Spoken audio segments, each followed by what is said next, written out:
আমি গুনাহগার, আমার নাগাল গুনাহগার কেউ নাই পৃথিবীতে, আমার সমান গুনাহগার কেউ নাই। আমি কি বড় গুনাহগার?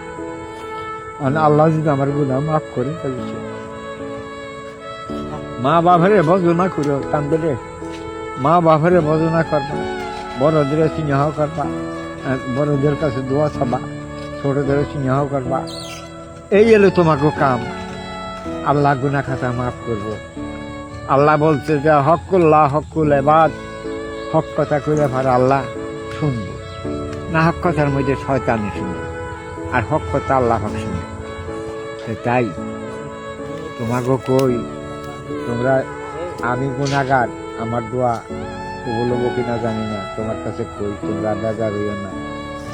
তোমরা বিরাটা কথা গাই মনের ভিতরে রাখলে ভালো লাভ আছে, ক্ষতি নেই। হ্যাঁ, আল্লাহ পাক গুনাহ খাতা মাফ করে নেওয়ালা। আল্লাহ যে পাঠাইছে, আল্লাহ নই জায়গা।